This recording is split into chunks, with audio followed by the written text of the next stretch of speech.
Well, it's official. 2024 is the year of Taylor Swift.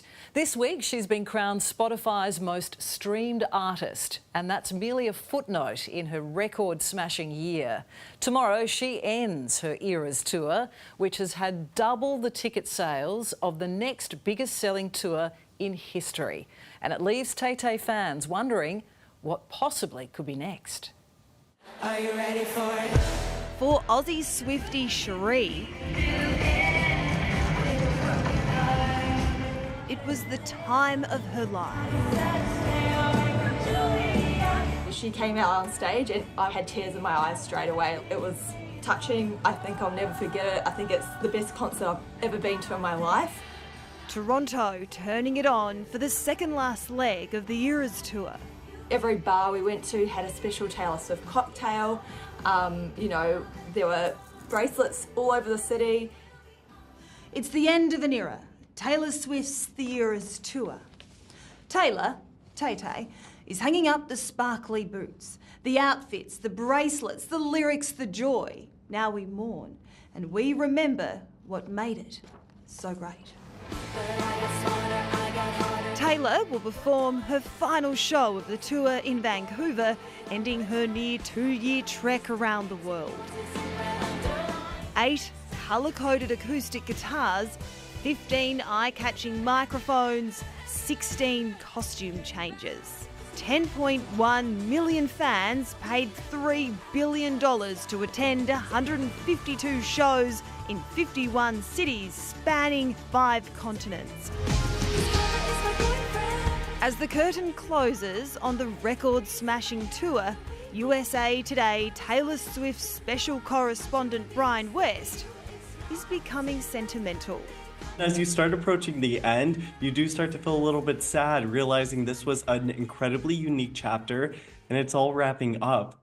From the very first announcement, Finally get to tell you, I'm going back on tour. Swifties stopped in their dance steps, knowing this was going to be big. The tour is called the Eras Tour, and it's a journey through all of my musical eras of my career. On March 17 last year, Taylor embarked on the first show of the Eras tour in Glendale, Arizona. Welcome to the Eras Tour. By the way, I'll be your host this evening. My name is Taylor. Later, Aussies were introduced to the infuriating waiting room, the lucky ones securing a ticket. In February, Taylor's jet touched down in Australia. With 3 sold-out shows at the MCG, Swifties painted the town in glitter. And I hosted a Taylor Swift-themed party. 96,000 people crammed into the stadium, making it the largest crowd Swift herself has ever seen that far. This is the biggest show that we have done on this tour or any tour I have ever done. I get goosebumps even just thinking about it. 96,000 fans shouting and screaming. I attended a lot of different stadiums, and I would say that one was by far the loudest. On stage for more than 3.5 hours, singing around 40 songs grouped into 10 eras. Lover, Fearless, Red, Speak Now, Reputation, Folklore, Evermore, 1989, Acoustic Surprise Songs, and Midnights. Taylor later introducing the Tortured Poets Department set when she kicked off the European leg of her tour in Paris.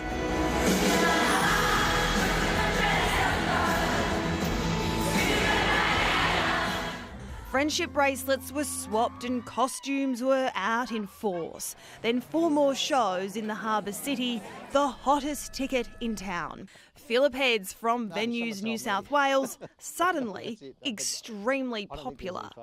I had a lot of old friends reaching out to see how I was and seeing if I could help their daughters get tickets to the concert. The Eras tour was the biggest week in Accor Stadium's history since the Sydney Olympics. Well over 334,000 people through the venue over the 4 nights.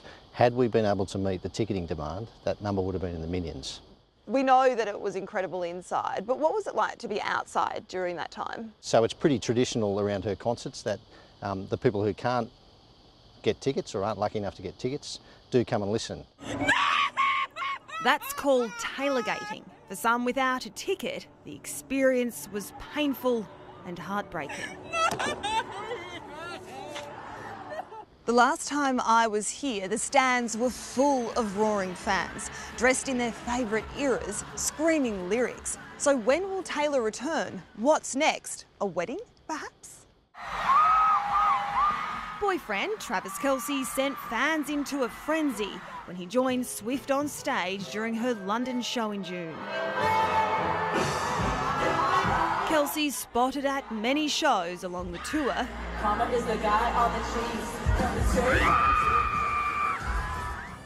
Along the way, we've seen some big moments. We saw her quite literally with her fans shake the ground. She caused seismic activity in Seattle. So the Swifties danced and jumped so much that they caused a literal earthquake in Seattle. In London, Sir Paul McCartney came out. Prince William quite aggressively danced to shake it off. And there were some surprise guests. Ed Sheeran graced the stage in London.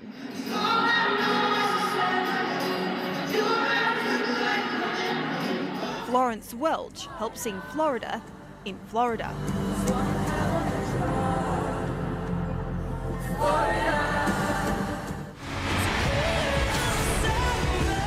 Whether you're a fan or not, it's a tour to be respected.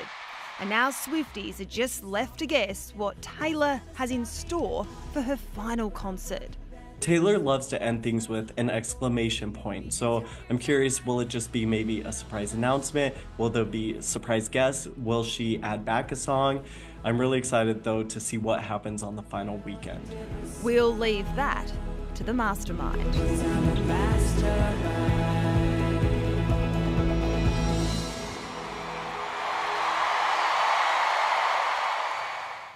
Oh, she's good. And even if you're not a Swiftie, why wouldn't you be? You can't argue with those numbers. Absolutely staggering. She's an out-and-out superstar.